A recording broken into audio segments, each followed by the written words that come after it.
Titi, waktu papacinha. Titi, waktu papacinha. Welkom bij Webschool. Vandaag nemen we een kijkje op Google Translate. Google Translate kun je gebruiken als jij twijfelt over de uitspraak van een bepaald woord. Nou, bij biologie zijn er een aantal woorden waar kinderen stevast over struikelen. Ik zal ze even voor je intoetsen. Voetus. Amoebe. Of zoals bij scheikunde. Sublimeren. Laten we eens kijken hoe je dat nou werkelijk uit moet spreken. Foetus, amoebe, sublimeren. Ja, nou, voor hele moeilijke woorden is het te gebruiken, maar natuurlijk ook als je de Nederlandse taal niet zo goed beheerst, kun je heel goed gebruik maken van Google Translate. Maar natuurlijk gebruiken we Google Translate ook om bepaalde dingen te vertalen.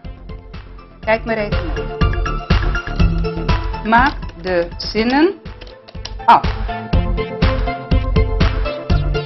Je kiest voor Dutch, oftewel Nederlands, en we gaan het vertalen naar het Engels.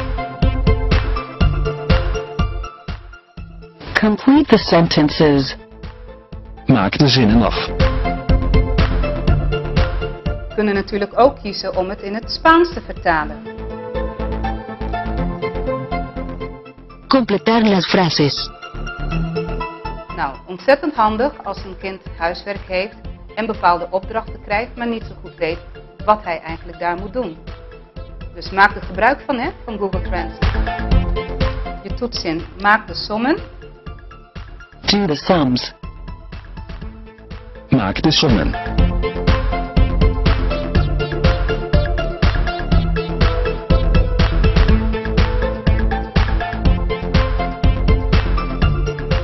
Kun jij de woorden correct schrijven? Can you write the words correctly?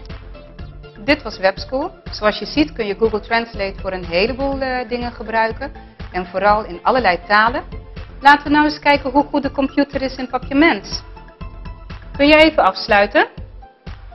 Dit was juf Santiago voor TV Kids. Waak, babucinha. Nee, waak babucinha.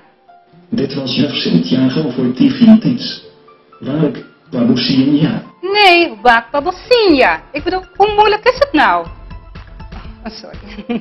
De beste juf. Yo, de beste juf is juf Santiago.